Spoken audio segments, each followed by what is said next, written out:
Pewnie zastanawiacie się, dlaczego kończymy podróż po Afryce, jak tak dobrze się zaczynała. Są dwie przyczyny, o których wam powiem, jak się spakuję i wyjdę z hotelu.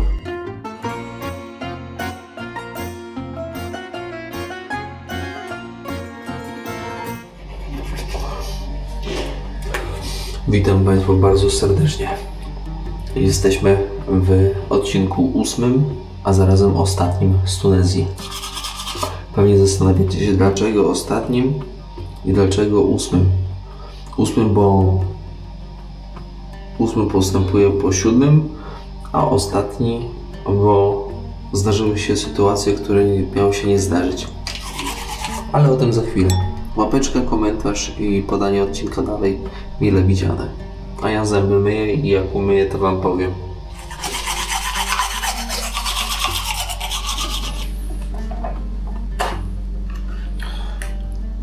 Ogólnie sprawa jest taka, że jest 6:13, a ja się zbieram na to, żeby dojechać do lotniska, które jest 100 km stąd, ponieważ mam o 11 lot. Dobrze słyszycie?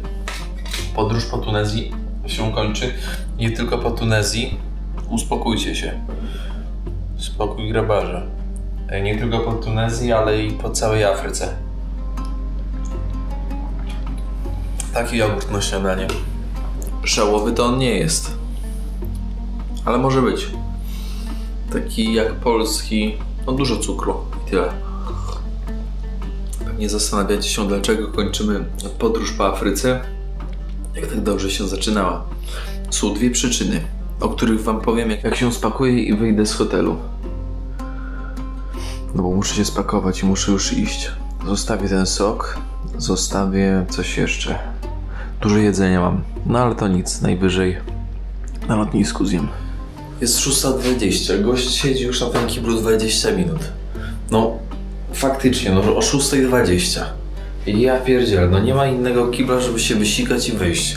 Jak człowiek siedzi na tym kiblu, jakby tam po prostu opanował co najmniej jest pół Afryki Północnej. Nie wiem, rozmyśla tam nad jakimś tam, nie wiem, przejęciem świata chyba. Nie mam pojęcia, ale siedzi i sra na tym kiblu. Kurde, chyba zaraz mu pójdę go pogonię, tylko jak po arabsku go pogonić. Szweja, szweja. Nie, szweja, szweja to nie będzie ten. Będzie... O Jezu, wyleciało mi z głowy. Nie pamiętam, ale na pewno jest jakieś słowo. Strajesz szybciej. Kurczę, ziomek tutaj Kimondero na głównym placu. Powiem wam, że no zimno. Ogólnie z rana jest bardzo zimno. To co mówić, co było o godzinie 2 albo 3, ale pomijam. Tutaj chłopaki z policji się grzeją, a ja zasuwam na dworzec, z którego podkreślam potencjalnie jest transport na lotnisko. To trochę tak jak powiedziałbym sandałem po piasku pustynnym pisane, bo jedni mówią tak, inni tak, no dobra, ale największe prawdopodobieństwo, że na południu jest ten dworzec i to ma takie logiczne łączenie, bo w krajach w Afryce, w dużych miastach jest tak, że autobusiki wylotowe na południe kraju są na południu, na północy są na północy, na wschodzie, a na zachodzie. Więc tym się kieruję. No nic, najwyżej taksówkę jakąś wezmę i będę jechać. Dzięki, Paweł. Dlaczego kończymy serię z Tunezji? Dlaczego uciekamy z Afryki i gdzie uciekamy z Afryki? Tłumaczę. Dwa argumenty, które zdecydowały o tym, że się zawijam się do Polski. Pierwszy argument, moi drodzy, wiza do Libii. Wiza do Libii do dziś nie została zrobiona. Zero informacji, nic nie wiem, nic. Pomimo że aktywowałem wszystkie możliwe kanały do tego, żeby cokolwiek ogólnie zrobić z tą wizą, włącznie z ambasadą i jak to mówi stare porzekadło polskie i podlaskie, figa z makiem i z libijskim kurczakiem. No i niestety tak wyszło. A tutaj w stolicy, no to moi drodzy, to ja trochę już spędziłem, żeby nie było, czekając. Ogólnie po ponad 2 tygodniach oczekiwania, chęci od procesu początkowego zrobienia wizy, oczekiwania na nią, nic, zero. Nie będę wam już mówić o szczegółach i osobach odpowiedzialnych za to, zero, bo żeby nie mieć problemów później może. W każdym razie, no niestety nie mam za bardzo ruchu stąd z Tunezji, bo jak spojrzycie na mapę, to ruch jest ograniczony, ale mógłbym wylecieć samolotem i ktoś dobrze kmini, bo ja też to kminiłem, żeby sobie wylecieć samolotem dalej, gdzie jest cieplej, gdzie mogę w miarę szybko zrobić wizę, ale też jest ale. Pulpetina zna też ale. Drugie ale, szanowni państwo, jest też bardzo proste. Stan zdrowia. Długo się zastanawiałem, czy może po prostu nie polecieć gdzieś, zrobić sobie tydzień, a nawet 2 tygodnie odpoczynku i ewentualnie wtedy zacząć raz jeszcze już eksplorować ten kraj. Jednak doszło do mnie, że niezależnie od tego, gdzie bym pojechał, w taki mniej turystyczny kierunek, no i niestety będę mieć stan zdrowia, że tak powiem, pozostawiający dużo do życzenia, to niestety jakieś gówno mi się może przypałatać. No i mogę zachorować na malarię, na dur brzuszny, na jakieś inne syfy, które w Afryce, tej głębszej, że tak to określę, są dość powszechne. I zasada podróżnicza jest taka: jeżeli ciało jest słabe, no to wszystko co możliwe będzie się imać twego słabego ciała. Więc w związku z tymi 2 argumentami zdecydowałem, że po prostu wracam do Polski, łapię oddech, regeneruję się, bo ja powiem wam szczerze, że chyba nigdy w życiu przez 11 lat podróży, a może nawet i 12 już, bo mamy 2025, przez 12 lat podróży chyba nigdy w tak krótkim czasie, czyli przez serię z Algierii i Tunezji, nie byłem tak przewlekle chory, z tak obniżoną odpornością, z takim osłabieniem. Nie wiem skąd to się wzięło, bo ja przecież nie jestem takim człowiekiem chorowitek, który wiecie, choruje na prawo i na lewo. A tutaj? Co tu się podziało? Nie wiem. Tak na marginesie, to zobaczcie jak oni wcześniej wstają. Oni budują imperium. No żeby w Europie tak ludzie wstawali z rana, oni są bardzo pracowici. 5, 6. Powiem wam, że idąc o godzinie 12 w południe, to ja bym szedł 2 albo 3 razy wolniej, bo tutaj jest cała masa ludzi, cały czas się coś kręci. A teraz idąc mogę sobie przyspieszyć sandała i myślę, że na ten dworzec 120 minut to ja dolecę. A jeszcze do stanu zdrowia nie pamiętam, naprawdę nie pamiętam, jak nawet sięgnę pamięcią, kiedy ostatni raz tyle leków zjadłem, ile w tej podróży. W tej podróży zjadłem, no głównie to ibuprofen 400 mg i takie ACC, leki na rozrzedzenie wydzieliny, ale przerażająca ilość. Tylko po to, żeby utrzymać się w jakimś takim stanie pozwalającym funkcjonować. Jestem przerażony, o co chodzi, że tak mnie wzięło. A ja nie jestem też osobą, która wiecie, kondycyjnie jest jakaś taka, no słaba, no. Co tu dużo mówić, słaba. Jadąc w tę podróż, no to byłem tak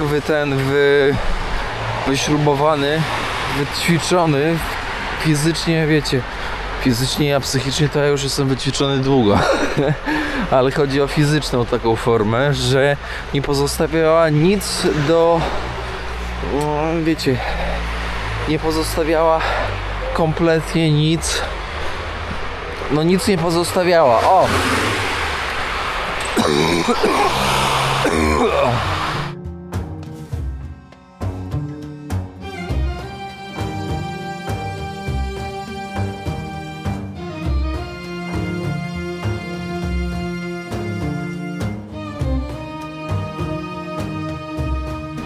Tutaj można kawki się napić i herbaty z rana. Tak głównie ludzie robią, albo coś, jakąś kanapkę na szybko, opartą o takie pieczywo. A my będziemy szukać jakichś takich tutaj w tym miejscu, ale muszę zapytać, patrz jak napierdziela Opelem Astrą, widziałeś?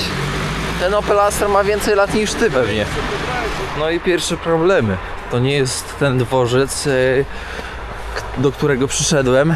Wnioskowy, w sensie, że myślałem, że to tutaj będzie. Okazuje się, że jest jeszcze jeden tutaj nieopodal. No i...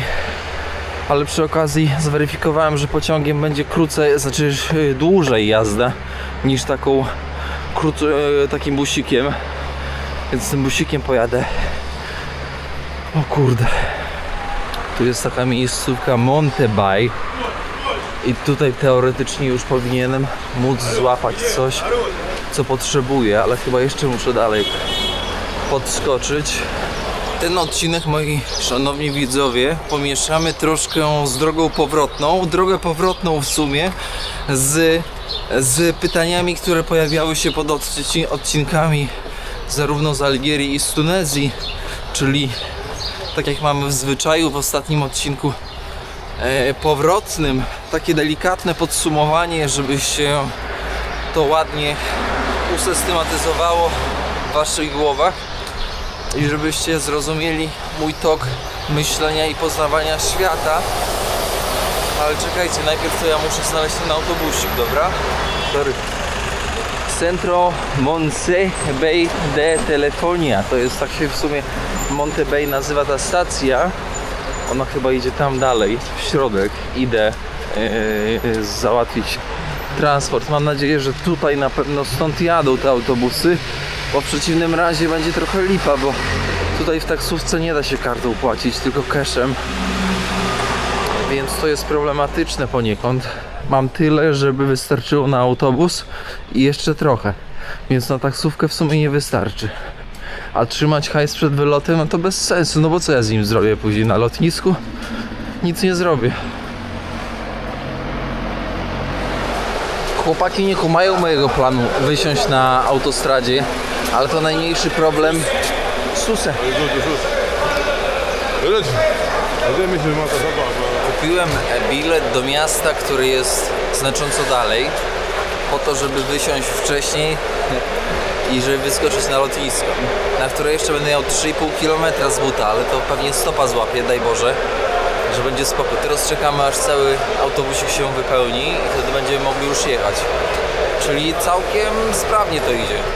انا ما فهمش انا بفهم كلمه بالعربي يعني بفرض يقول له انت لا احكي ما اقول له اما كلمه نوض اما كلمه وي هذه هي شايفها. I'm a traveling spirit, I've seen many shores from the West Pacific to the island of Kenya.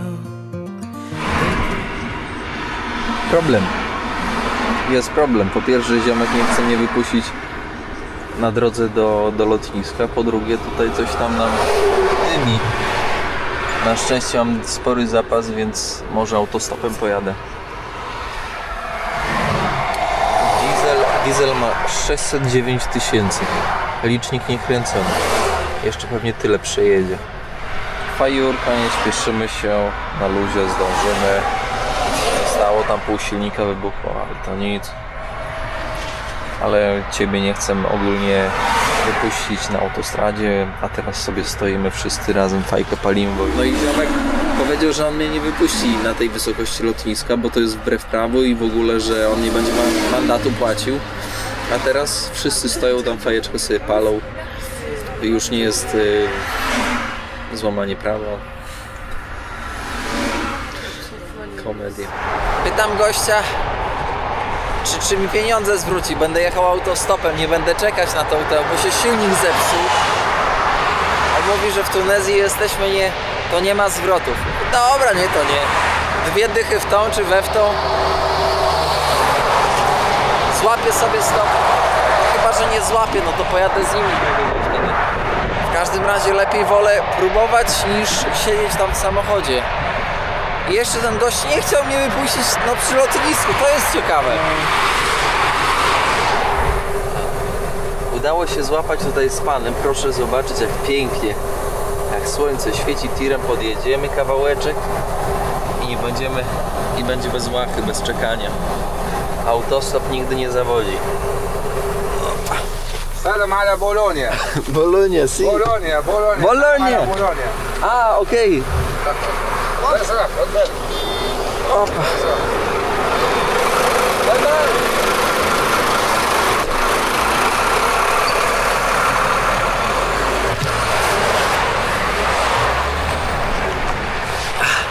Ziom chciał mi dać oliwę, bo wiezie oliwę.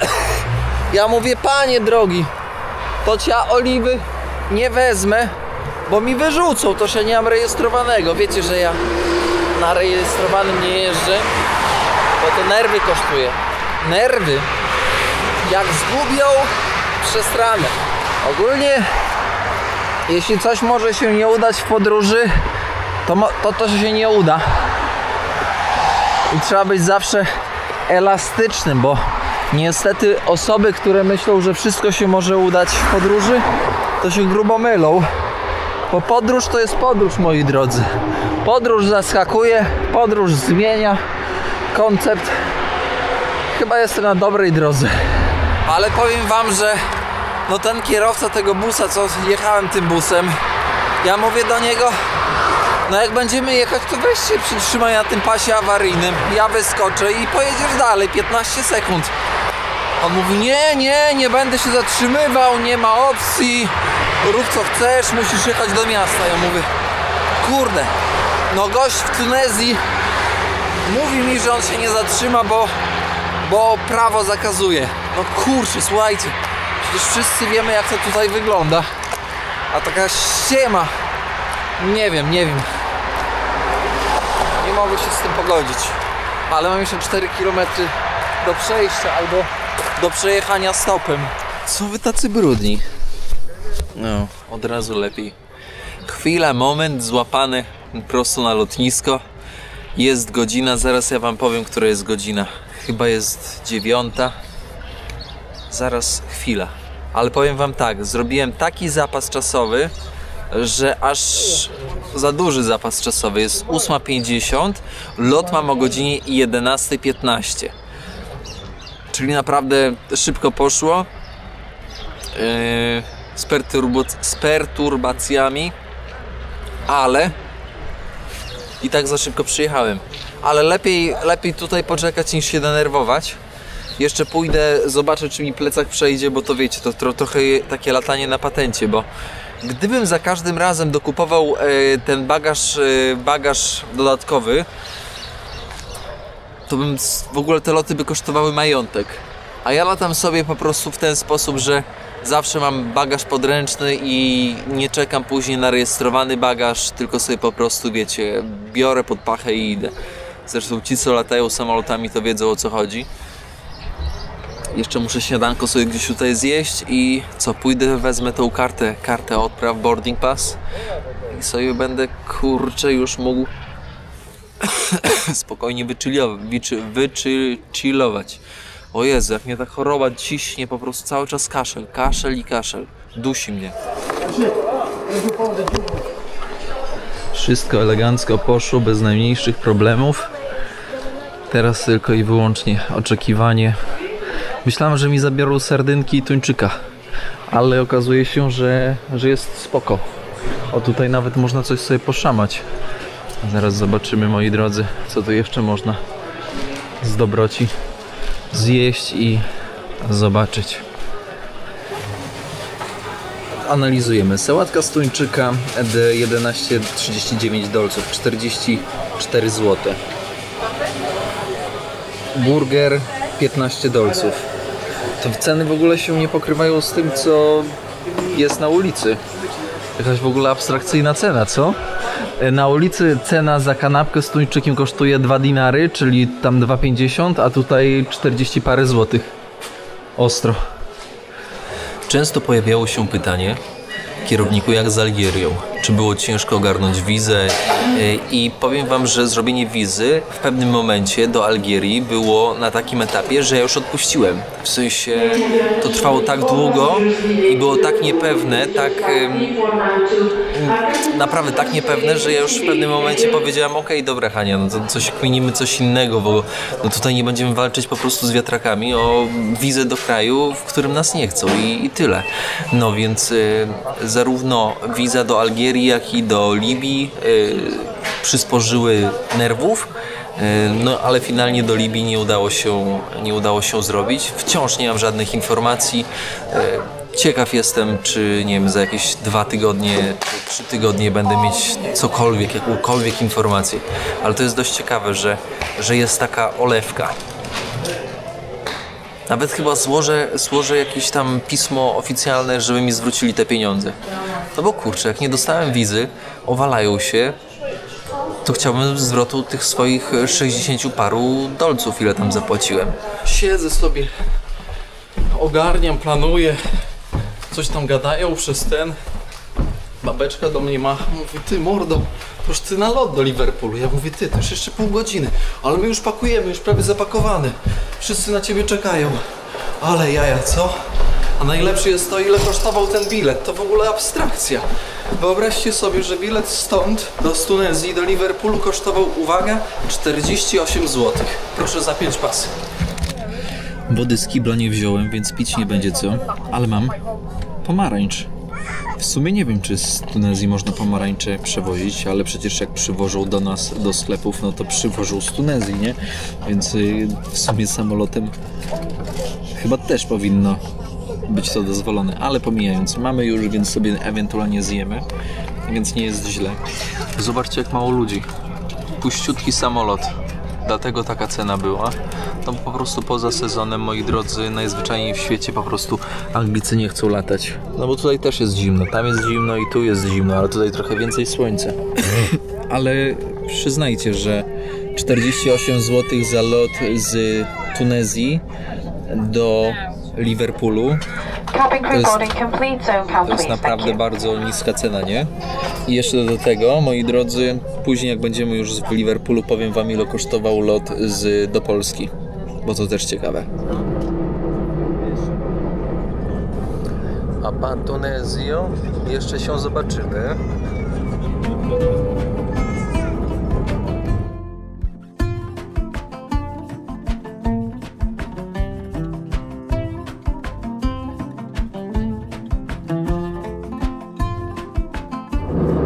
Zobaczcie tutaj za oknem Tunis z lotu ptaka, ależ nie fart, zakryła, ale normalnie białe miasto, całe z góry białe miasto.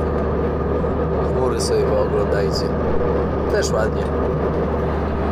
Przeglądam sobie gazetkę i zobaczcie, kawa americano kosztuje 3,75, czyli pomnożymy to przez 5 z kawałkiem, no i wyjdzie plus minus około 20 zł, czyli kawa w samolocie do Anglii jest tańsza niż, no kosztuje, no w sumie tańsza w niektórych kawiarniach w Polsce, ponad 20 zł kawa, taka americano.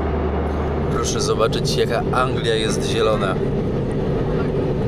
Naprawdę, to jest, powiem wam, że miód na moje serce. Teraz się gość przechylił na prawy bok, to nic nie widać, ale jest tak zielono. Teraz możecie sobie zobaczyć. Zielone ciasto, poszatkowane. Uważam, że Anglia jest ciekawym miejscem do podróży.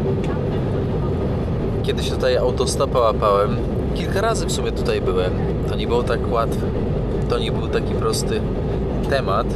Ludzie bardzo, powiem wam, zdystansowani ze względu na ilość imigrantów właśnie tutaj w tej części świata. Teraz wyobraźcie sobie, że przylatujesz z Tunezji za tam 50 zł, równowartość 50 zł. Ilu tutaj uchodźców, imigrantów w sumie, imigrantów przyleciało, gdyby mogli legalnie, tak po prostu mieli łatwość, to by zalali po prostu, zalaliby ten kraj. w sumie i tak już jest dużo. Orzeł wylądował.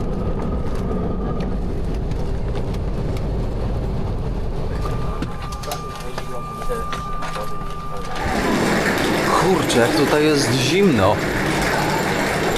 2 stopnie ponoć. Powiem wam tylko tyle, że normalnie ucho mi się zatkało i się nie może odetkać.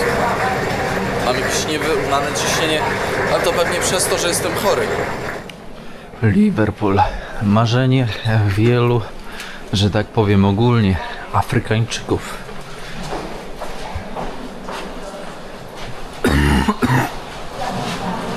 Jesteśmy na zewnątrz. Ale powiem wam, że Liverpool John Lennon Airport. Tak jest, jesteśmy tutaj. I idziemy się trochę poszwendać, że tak powiem. Idziemy do sklepu. Może coś zjemy? Kierowniku, to weź się zapnij. Czekaj, jak stąd wyjść, żeby było dobrze. Słuchajcie, kolejny lot mam za 4 godziny. No za 3,5, dobra, niech będzie. Za 3,5 godziny. Stąd z Liverpoolu właśnie do Warszawy Modlin. I będzie on mnie kosztował 180 zł. 50 z Tunezji tu i 188 dokładnie. Teraz przypomniało mi się, 188 dokładnie po przewalutowaniu z funtów, czyli razem 238 zł. Jaka jest magia kupowania takich tanich biletów? Bo to jest tani bilet, biorąc pod uwagę, że jest zmiana kontynentu, to jest naprawdę bardzo tani. Cała magia opiera się na jednym fakcie. Z każdego lotniska, teraz słuchajcie, bo tego wam nikt nie powie, bo to jest tajemna, powiem tak, tajemna wiedza. Każde lotnisko ma jedno bądź 2 połączenia, 2 kraje, jedno bądź 2 połączenia z jednym bądź z 2 krajami, z którymi mają podpisane dobre kontakty, dobre warunki. Na przykład do Algierii świetne połączenie macie Algieria, Hiszpania, Algieria, Francja. Tunezja, świetne połączenie czarterowe nawet z Polską, ale bardzo rzadko się trafiają te najtańsze bilety, ponieważ jak jest sezon, to jest wypełnione, a jak nie ma sezonu, no to te bilety po prostu są drogie, ale też można bezpośrednio do Polski z Tunezji złapać za 200 zł, a jak jest taka sytuacja jak u mnie, no to zobaczcie, tutaj idealne połączenie do Wielkiej Brytanii, gdzie tych samolotów była cała masa, co godzinę dosłownie. No i później z Wielkiej Brytanii trzeba się ratować, że tak powiem, tanimi liniami. Można, szanowni państwo. Ziomek do mnie krzyczy, wybiega z auta, tamten. Myślał, że jego druga z Ukrainy, a ja nie. Tutaj jeszcze z lotniska wyszedłem, tam Daniela takiego z Bułgarii poznałem. O, tam idzie, tatę przyjechał odwiedzić. No i tak tutaj życie płynie, zobaczcie, kurczę. Anglia, pamiętam moje jedno z większych marzeń, pamiętam pierwsza wizyta w Anglii. Powiem wam, że byłem ogromnie zaskoczony tym, jaki język tutaj używają, jaki ten akcent, taki bogaty, taki angielski. Naprawdę byłem wtedy srogo zaskoczony i ciężko mi było ich zrozumieć w tamtym momencie. No jesteśmy na dzielni. Pewnie tutaj jacyś Polacy mieszkają, na bank mieszkają. Może kogoś spotkamy, no to jakiś wywiad by się na szybko zmontowało. W każdym razie większość z was też pytała pod filmami, czy Algieria była bezpieczna. Moi drodzy, bardzo bezpieczna, ale z tego tytułu, że jest tam dużo tej policji tajnej. No i ktoś też zapytał: o kierowniku, jak tajna policja, co ty tak się boisz? Słuchajcie, ja się nie boję tajnej policji. Ja się ogólnie nie boję funkcjonariuszy prawa, bo oni za bardzo, bo nic nie zrobiłem, żebym musiał się bać. O tak powiem, to jest bardzo ważne.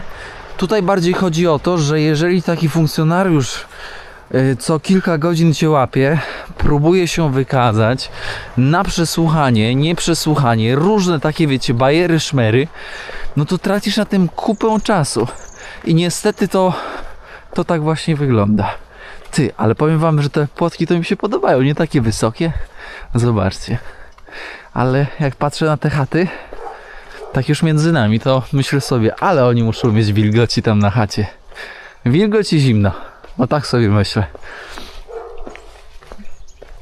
Może ktoś mi potwierdzi, kto mieszkał w Anglii.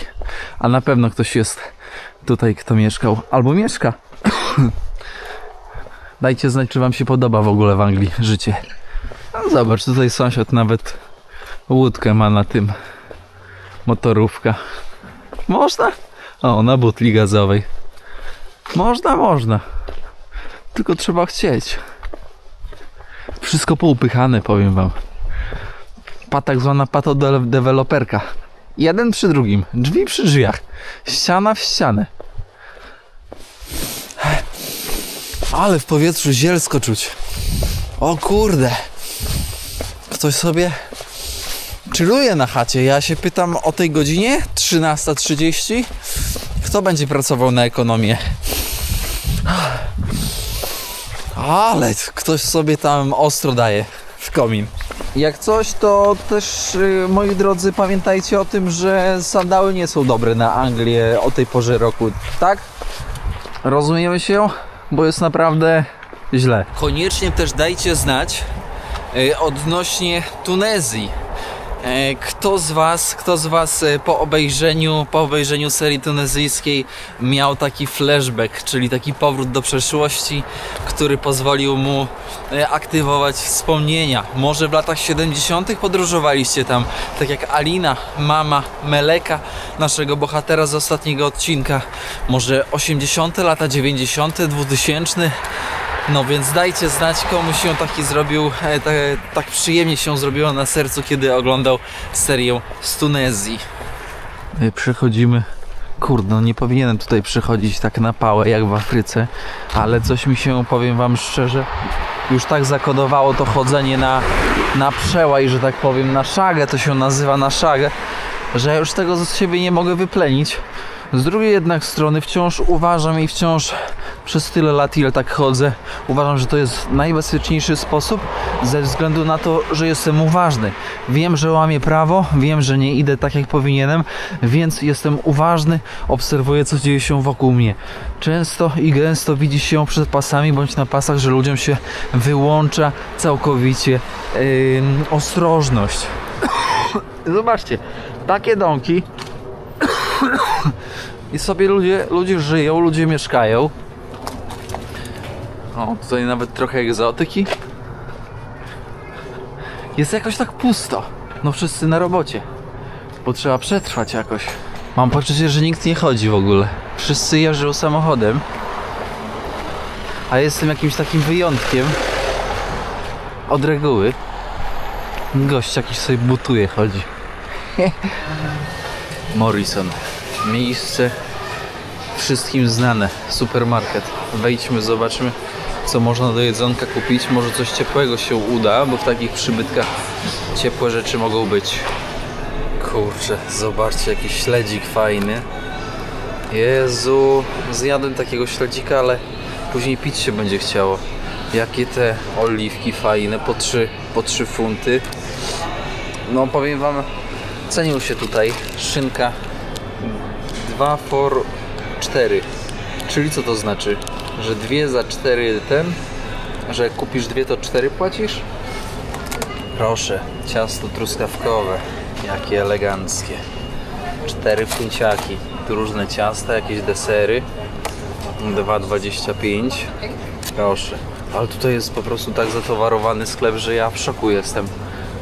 Kurde, powiem wam, że jak człowiek z takiej Afryki wraca, to chociaż w Algierii i w Tunezji nie było tak źle, jakby się wydawało, ale wciąż robi to ogromne wrażenie, jak tutaj jest tego wszystkiego dużo. No i ten biały chleb, to jest lipa totalna. Tego nie jedzcie. Od tego dupa rośnie. No nie mogłem tego opuścić, zobaczcie. Grześki, jeżyki, lajkonik, paluszki. No w sumie gdyby w Anglii nie było polskich produktów, to o tutaj Tymbark, a przed chwilą był Tymbark w Tunezji. Kubuś. No powiem wam, że gdyby nie było tutaj polskich produktów, to można by było się podrapać w głowę i zapytać, dlaczego ich nie ma tutaj, biorąc pod uwagę, jak ogromna Polonia jest w UK. Złoty pierś z kurczaka. Ile tutaj tego jest? 600 gram, 5 funtów. To chyba nie tak dużo. To 20 zł wychodzi. To podobnie te ceny wydają mi się, ale mogę się mylić, że one są takie podobne do tego, co widzimy w Polsce. W sensie, co mamy w Polsce. Zupka pomidorowa, pomidorowo-bazyliowa. Do tego w sumie biała bułka, przed którą was przestrzegałem. Tutaj w lokalnej kafeteryjce. Na szczęście gorąca zupa. Z nami to tak jest, jak tylko spuścisz z oka, to już was nie ma. Smaczna. Wyrazista, pomidorowo-bazyliowa zupa. Ale niestety to białe pieczywo trochę nam zaburzy smak. Ono miało być chyba z masłem, ale niestety nie jest. O! Włos szefowy czy spod pachy? Na bank. Czejcie, proszę zobaczyć. No nic, już mnie tutaj w tych daniach świata to mnie już nic nie zdziwi. Pojedli, popili, to teraz trzeba się ewakuować i wrócić, moi drodzy, na lotnisko. Ktoś jeszcze pytał, czy kierowniku do Algierii bądź Tunezji wrócisz. Wrócę, słuchajcie, Tunezja. Ja w ogóle zastanawiam się nad jednym. Dlaczego ja poniekąd skreśliłem Afrykę Północną w swojej głowie, określając tęże część świata my friendami. My friend, the best price for you. Jak mnie to wkurza, mówię wam, jak mnie wkurza w ogóle to naciąganie, to wymuszanie, takie wiecie, nagabywanie, to mnie strasznie denerwuje. I nie wiem dlaczego, byłem w Egipcie, byłem w Maroku kilka razy i pomyślałem sobie, nie, no ta Afryka Północna, arabska Afryka, no to jest naprawdę, no nie do przeskoczenia, w sensie mentalnie, no nie leży mi. Dziwię się, że nigdy nie pojechałem do Tunezji wcześniej, albo do Algierii, albo do Libii, bo obstawiam, że w Libii będzie przyjemnie i spoko. Ale do czego biję? Do tego, że teraz, będąc w Algierii i w Tunezji, było naprawdę przyjemnie. Było, powiem wam, tak po ludzku. Nawet Tunezja, pomimo że jest krajem turystycznym, okazała się fantastyczna. Ludzie nieskażeni, że tak powiem, tą turystyką. W sensie są tam turyści, ale ci ludzie nie są takimi nagabywaczami. Nie są zepsuci. Z czego to się bierze? Że w Maroko będzie tylko i wyłącznie gorzej tam. Ponieważ rząd tak pompuje pieniądze w turystykę, że tam już lepiej być nie może.